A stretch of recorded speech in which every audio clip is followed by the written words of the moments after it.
बस 1-2 दिन में मैं वापस जा रही हूँ आगरा। तो आज मैंने सोचा कि मैं अपनी फ्रेंड से मिलने जाती हूँ। अपनी फ्रेंड जो मेरी कॉलेज टाइम के बाद में मतलब मेरी फ्रेंड बनी थी। जब मैं कोचिंग ले रही थी जम्मू में, उस टाइम पे मेरी फ्रेंड बनी थी और बहुत क्लोज़ फ्रेंड। शादी में मेरी फ्रेंड भी यही बनी थी, जो शादी में फ्रेंड बनती है। और आप जानते हो उसकी शादी भी ना मेरे घर के बिल्कुल पास में ही हुई है। 10 मिनट का रास्ता है गाड़ी से और उसके घर पहुँच जाता है आदमी। तो कल भी मैं सोच रही थी जाऊँ मिलने के लिए, लेकिन कल लेट हो गया तो फिर मैंने सोचा कि आज चली जाती हूँ मिलने के लिए। तो फिलहाल मैंने जो ड्रेस पहनी थी वही पहन के मैं चल पड़ी हूँ। तो मुझे कमेंट भी आए हैं कि आप मतलब वही ड्रेस घर पहन लेते हो, वही वहाँ बाहर पहन लेते हो। तो गाइस अभी नए ड्रेस हैं, अगर मैं इनको घर भी पहन लेती हूँ तो ये तो मैंने कुछ दिन पहले ही बनाया है अभी। और मैं आपको सच्ची बताऊँ तो मैं थोड़ी ही ड्रेस लेकर आई थी अपने साथ, तो वो वाले जो नए ड्रेसेस मैं लेकर आई थी तो वो मैं घर भी पहन लेती हूँ, बाहर भी पहन लेती हूँ। जब थोड़े से पुराने हो जाए तो फिर घर ही पहन लेती हूँ। फिलहाल मेरी लाइफ में ना ये कपड़ों को लेके बहुत ज़्यादा झंझट मैं नहीं पालती हूँ। कपड़ों को लेके मैं बिल्कुल एकदम सॉर्टेड हूँ, मतलब बहुत ज़्यादा मेरे को कपड़ों का शौक नहीं है कि ये पहनो वो पहनो। लेकिन हाँ, सिलने का शौक बहुत है कि सिलूँ नए नए। तो यहाँ मैं पहुँच चुकी थी उसके अपनी फ्रेंड से मिलने के लिए। तो हम लोगों ने डिसाइड किया था कि हम बाहर रेस्टोरेंट में ही मिलेंगे।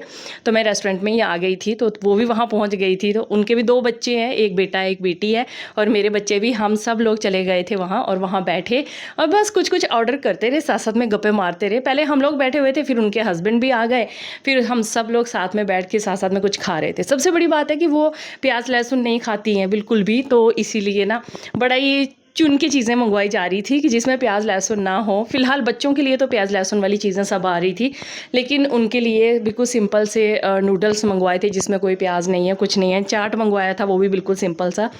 तो ऐसे ही करके हम सब लोगों ने मतलब स्नैक्स टाइप ही हम लोग पार्टी कर रहे थे साथ में बैठ के और साथ साथ में ही गप्पे मार रहे थे खूब सारी। लास्ट में रसमलाई मंगवाई, वो भी खाई और बहुत अच्छा लग रहा था। मतलब बहुत देर बाद मिली हूँ।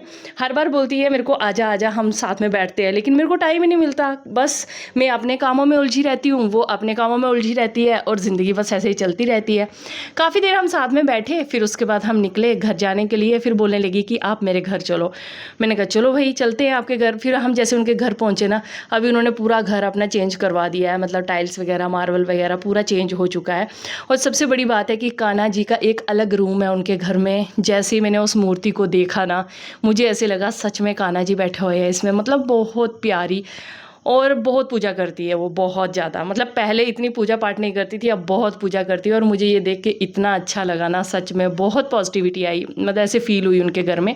ये वाली अलमीरा में पूरे कान्हा जी के, जगन्नाथ जी के उनके ड्रेस हैं पूरे। ये अलमीरा ही भगवान जी की है पूरी और बहुत अच्छा लगा। मैं यही देखने के लिए उनके घर गई थी क्योंकि मुझे पता था कि उन्होंने कान्हा जी बिठाए हुए हैं, तो मैं उनके घर यही देखने के लिए गई थी। अच्छे से माथा वाथा टेक के फिर उसके बाद हम आए वापस घर। तो मैं अपनी देवरानी की बेटी को बोल के गई थी आप क्या खाओगे, मैं आपके लिए लेकर आऊँगी। तो वो बोलने लगी कि मेरे लिए पिज़्ज़ा लेकर आना। तो फिर मैंने पिज़्ज़ा पैक करवाया और पिज़्ज़ा लेके हम वापस घर पहुँचे। कुशागरी को और उसको दोनों को पिज़्ज़ा दिया, साथ में देवरानी ने, पापा ने, सब ने खाया। फिर उसके बाद मैं, पापा और पतिदेव हम चले गए थोड़ा सा काम के लिए कहीं पे। वहाँ से काम करने के बाद हम वापस किसी रिलेटिव के घर जा रहे थे, लेकिन वहाँ वो थे नहीं घर पे। तो फिर उसके बाद हम वापस आ गए और जब वापस आए फिर उसके बाद गाड़ी शेड में लगाई। और ये वाली लोकेशन तो मैं वीडियोज़ में दिखाती रहती हूँ, बहुत प्यारी लोकेशन है। फिर उसके बाद ना हम लोग वहाँ से वापस घर आ रहे थे पैदल पैदल। गाड़ी थोड़ा सा दूर में ही शेड में लगती है, वहाँ से पैदल पैदल आ रहे थे। इतना मज़ा आता है ना, रास्ते में चिड़ियाँ चहचहा रही थी, एकदम खुला खुला एरिया है ये। तो चलते चलते हम लोग वापस घर पहुँचे आके, बहुत मज़ा आ रहा था। पतिदेव साथ थे, पापा साथ थे, साथ साथ में हमारी गप्पे चल रही थी और साथ साथ में हम लोग घर पहुँचे। घर आई तो चाची सास और उनकी बेटी बोलने लगी कि मेरे को ना मेरी बेटी का नाइट सूट कट करके दो, जैसा आपने अपनी देवरानी की बेटी के लिए और अपनी बेटी के लिए बनाया है, वैसे ही सेम सेम मेरे को भी कट करके दो। तो फिर मैं उनके घर चली गई, उनका सूट कट करके आई।